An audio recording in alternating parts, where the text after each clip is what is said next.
3.5 ലക്ഷം ജോലി കൊടുത്തു എന്ന് പറഞ്ഞല്ലോ. 3200 പേരെ മാത്രം റാങ്ക് ലിസ്റ്റിന് ഓരോ വർഷം എടുത്തിട്ടുള്ളൂ. അങ്ങനെ കണക്കൂട്ട് 32,000 പേരോ അല്ലെങ്കിൽ 40,000 പേരേ ഉള്ളൂ. ഈ ബാക്കിയുള്ളതെല്ലാം കൊടുത്ത് പിൻവാതിലൂടെയാണോ ഈ നിയമനം കൊടുത്തതെന്നും കൂടെ ഒന്ന് അറിഞ്ഞു ഗവൺമെന്റിനോടാ ചോദിക്കും. ഇതന്നെ പ്രശ്നം. ചക്കയാൻ തോന്നുന്നു ചിഹ്നം. അല്ല അവിടുത്തെ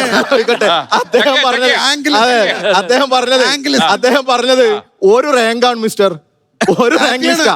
അതായത് യു പി സ്കൂൾ അധ്യാപകർ എന്ന് പറയുന്ന ഒരു വിഭാഗത്തിന് മാത്രം കൊടുത്തതാണ് അദ്ദേഹം പറഞ്ഞ 3.5 ലക്ഷത്തിന്റെ കാര്യം. അല്ല, 3.5 ലക്ഷത്തിന്റെ പുറമെ അദ്ദേഹം പറഞ്ഞ കണക്ക് മറ്റതാണ്. മറ്റത് 35,000 ആണ്. അത് സാറ് പറഞ്ഞ കണക്കായിരുന്നു. 3.5 അതെ അതെ അതെ. അതിനെ പേർക്ക് ജോലി കൊടുത്തത് പറഞ്ഞത് ആകെ മൊത്തം ഞാൻ നിർത്തിക്കാനല്ല വന്നത്. ആ 3,200 3,500 കണക്ക് UPSC KSRTC ബസ്സിൽ വനിതകൾക്ക്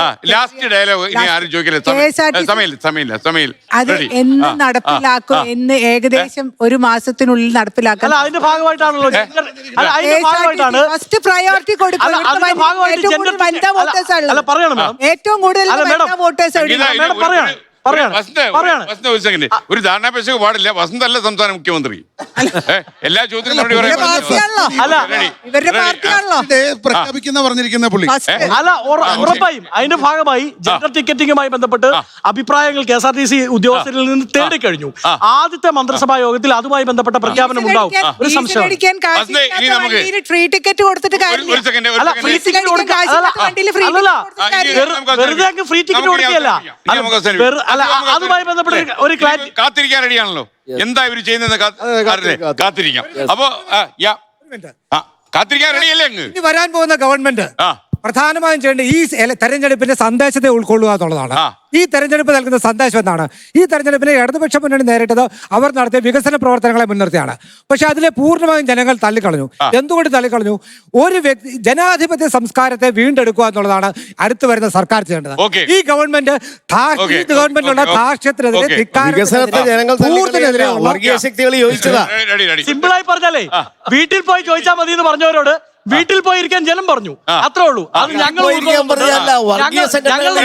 അങ്ങനെ വർത്താനം ഉണ്ടായില്ല. മൈക്കിന് വേണ്ടി പോലും അടികൂടിയ UDF നേതാക്കന്മാരെ നമ്മൾ കണ്ടതാ.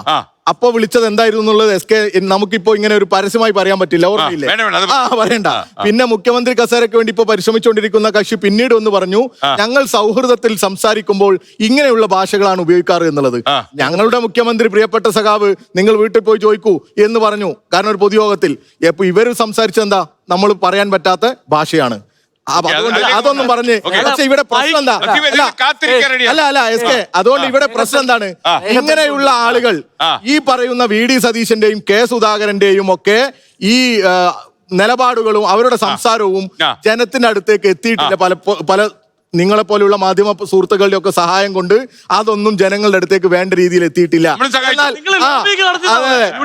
മറ്റു പലർക്കും മറ്റു പല രീതിയിലും ഈ പറയുന്ന കനകൊലവും വലിയ പണം കൊടുത്തു കൊണ്ടുവന്ന കനകൊലവും മറ്റുമൊക്കെ നടത്തിയ PR ഇവർക്ക് ആ പിന്തുണക്ക് ഇവർ നല്ല രീതിയിൽ ഭരിക്കട്ടെ. ജനങ്ങൾ മണ്ടന്മാരാന്ന് പറഞ്ഞു വെക്കരുത്. അതാണ് ജനങ്ങൾ മണ്ടന്മാരാണ്. ജനങ്ങളുടെ കുറ്റം കൊണ്ടാ അവരുടെ പാർട്ടി ക്ലാസ്സിൽ പോകാത്തത് ഇവർ തോറ്റെന്നാണ് പറഞ്ഞത്.